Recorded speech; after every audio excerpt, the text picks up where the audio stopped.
Šiaip sunku truputėlį, taip žmogiškai arba liaudiškai sakant, patikėti, kad šiandien paskutinė eilinio liturginių metų diena. Kad rytoj pradėsime gavėniai, įeisime visai kitą laiką.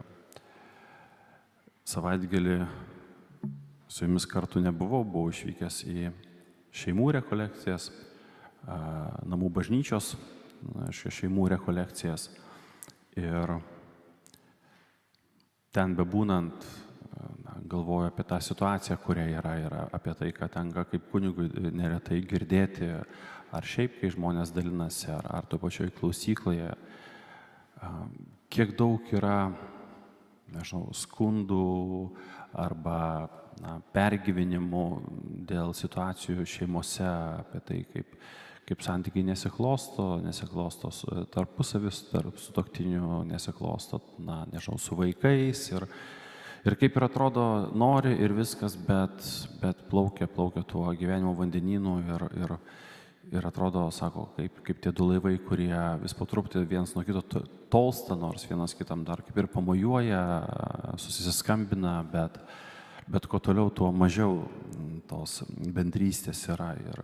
Ir atrodo, tokiam pasaulyje, taip yra, tokia realybė, reikia ją priimti ir kažkaip ir su to sugyventi. Ir rekolekcijose galvojau, ne, taip realybė tokia yra, bet ar jūs apsisprendžiat su tokia realybė gyventi, čia jau yra jūsų apsisprendimas. Psalmės priegiesmės labai tai man kaip tik ir iškėlė tos dalykus, sako, jei kas mane myli, laikysis mano žodžio, ir mano tėvas jį mylės, mes pas jį ateisime ir apsigyvensime. Mes kalbam apie ramybę šeimoje, apie santarvę šeimoje. Ir šeimos gali savo užduoti, sutuoktiniai gali savo užduoti klausimą, gerai, o ką jūs kartu darote? Ne ką jūs darote, čia sėdintis arba klausantis internetu, o ką jūs kartu darote, kad šeima būtų tokia, kokios troškate. Nesakau, ne po vieną atskirai, kiekvienas maždaug kaip sugeba, taip eina, bet kartu ką darote. Ir šiandienime pasaulyje labai aiškiai tikrai yra suprantama, tai yra sudėtinga, kai yra visi tie puolimai vienokie arba kitokie, kai yra tempimas į šalis, daryti kartu ir išlikti kartu, ne tik išlikti kartu, bet išliekant kartu patirti tą džiaugsmą ir ramybę ir tikėjimo pilnatvę ir tą palaimą ir tą meilėje esantį įsimylėjimą, kuris kaskart vis sugrįžta, tą mokėjimą iš naujo pažvelgti į savo sutuoktinį po nežinau kiek ten metų, vėl taip, tarsi būtų santuokos pati pradžia arba netgi prieš santuoką. Ir tai, ką, priejau prie kokios išvados, kad, poros, kurios nori taip gyventi, jos gali bandyti tai padaryti vienos. Manau, gal kažkaip įmanoma, su Dievo pagalba, aišku, viskas yra įmanoma, bet tai bus žiauriai sunku.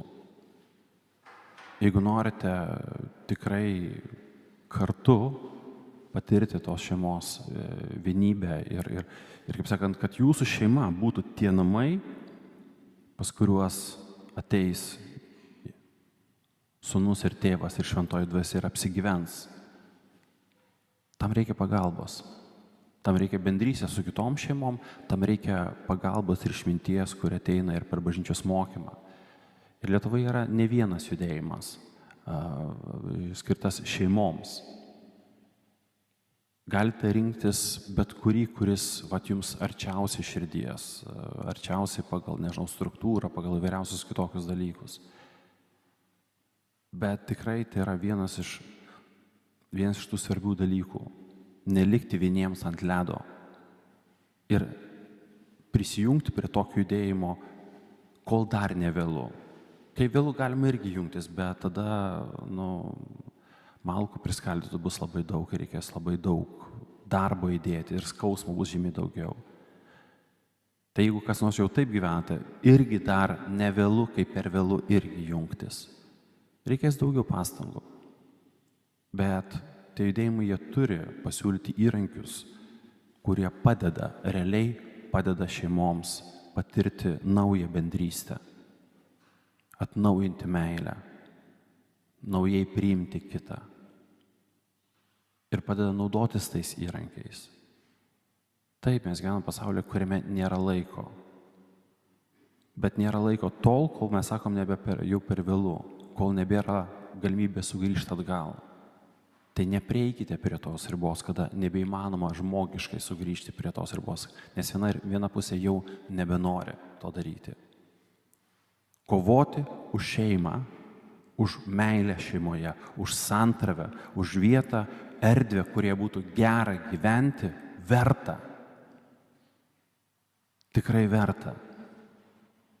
Ir jeigu tai yra verta ir suprasite, kad verta, arba pripažinsite, kad tai yra verta, tai surasite laiko ir kasdienoje pagal tas programas skirti truputėlį, kas padės, ir kartą mėnesį susitikti. Tai iš tiesų netiek daug. Planuotis laiką galim, nes tai verta, nes atlygis arba rezultatas, kurį gausite, jisai, kaip tavo Evangelijai, 30-eriopas, 100-eriopas, bet bus jisai. Tai manyčiau, kad tie judėjimai, kurie dabar, yra žmonių, negali sakyti, kad jų nėra, bet kurie taip, kaip sakant, taip plevena po truputėlį. Ir mūsų bažnyčiai turėtų būti masiški. Susitokiam ir pasirinkam judėjimą, kad nuo pat pradžių judėtume taip, kaip reikia, kad būtume laimingi, kad galėtume patirti bendrystę, kad vaikai augdami, žiūrėdami į jūs, suprastų, kas yra šeima, kaip statomi santykiai, tarpusavį, kaip statomi santykiai su vaikais, kurioje vietoje šeimoje yra Dievas ir kad namai yra ta mažoji bažnyčia, kurioje gyvena Tėvas, Sūnus ir Šventoji Dvasia. Tai visiems tiems, kurie esate susituokę, nepriklausomai nuo to, kokio jūs amžiaus ir kiek jau pragyvenote kartu. Niekada nevėlu, kad galėtų būti dar geriau. Pasidomėkite ir pabandykite. Ir tiems kitiems, kurių čia nėra, o ypatingai tiems, pas kurio santuoka pradeda braškėti, išdrįskite pasiūlyti, paraginti ir padrąsinti. Verta, tikrai verta. Amen.